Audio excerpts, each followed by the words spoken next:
Kasih karunia dan damai sejahtera dari Allah Bapa dan dari anaknya Yesus Kristus menyertai kamu sekalian. Amin. Shalom, selamat pagi bagi kita semua. Kiranya kita semua dalam keadaan sehat dan sukacita.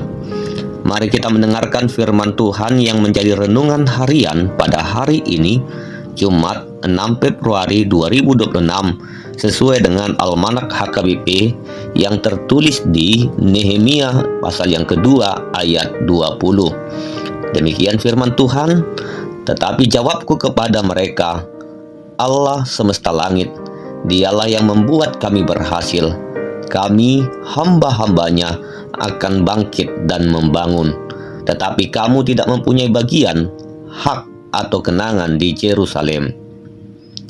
Saudara terkasih, Nehemia adalah orang Yehuda yang pada saat itu tinggal di Persia. Nehemia adalah seorang kepercayaan Raja Persia. Ia berkedudukan sebagai juru minum raja. Artinya, dia yang akan memastikan bahwa konsumsi minuman raja bebas dari unsur yang berbahaya.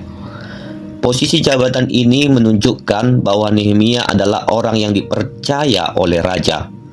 Namun, walaupun dia adalah orang kepercayaan raja yang hidup nyaman di istana, ia tidak melupakan bangsanya yang berada di Yerusalem. Saat Raja Persia mengumumkan kembalinya Israel dari pembuangan, dia terus memonitoring dan memintai keterangan dari sahabat dan informan yang dipercaya tentang kondisi saudara sebangsanya yang pulang dari pembuangan ke Yerusalem. Ketika ia mendengar kabar dari saudaranya Hanani bahwa orang-orang Yehuda yang kembali dari pembuangan berada dalam keadaan sengsara, tembok Yerusalem runtuh dan gerbangnya terbakar, dan mereka yang kembali mengalami kesulitan yang besar, Nehemia sangat terpukul. Nehemia memiliki kepekaan yang mendalam terhadap penderitaan bangsanya. Meskipun ia hidup nyaman di istana, namun hatinya melekat dengan keadaan bangsanya. Dia prihatin, dia berdoa, berpuasa atas keadaan umat Allah.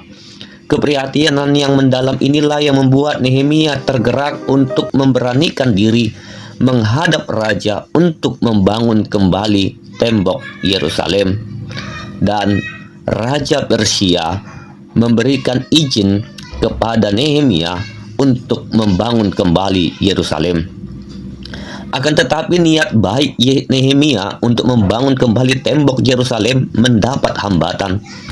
Nehemia yang bertekad membangun kembali tembok Yerusalem menghadapi ejekan, olok-olok, dan hinaan dari orang-orang yang tidak mendukung visinya, yaitu dari Sanbalat, Tobia, dan Geshem.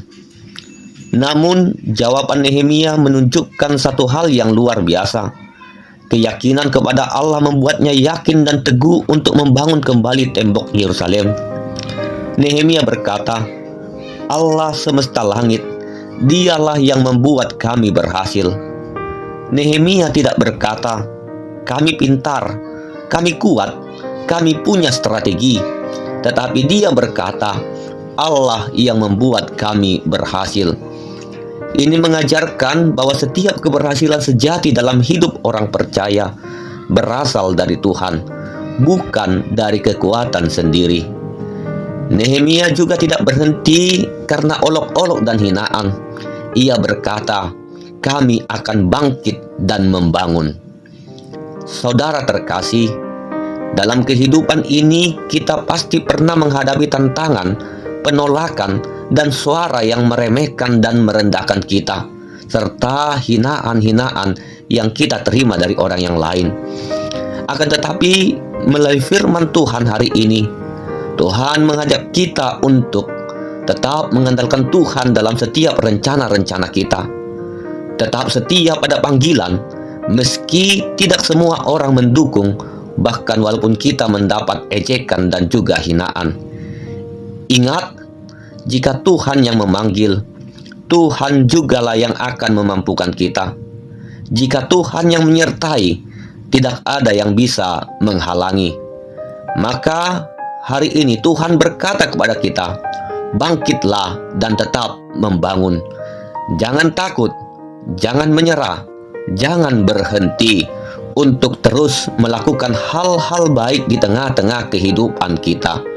Karena Allah semesta langit ada di pihak kita. Amin. Kita berdoa. Terima kasih Tuhan untuk firman-Mu yang telah kami dengar pada saat ini. Engkau adalah sumber kekuatan dan keberhasilan di tengah-tengah kehidupan kami.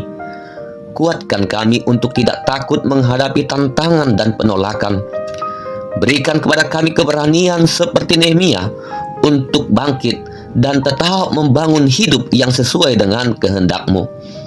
Berkati dan lindungi kami di dalam aktivitas kami sepanjang hari ini. Di dalam nama anak-Mu Tuhan Yesus Kristus, kami berdoa dan mengucap syukur. Anugerah Tuhan Yesus Kristus, kasih setia dari Allah Bapa, dan persekutuan dari Roh Kudus kiranya menyertai kamu sekalian. Amin.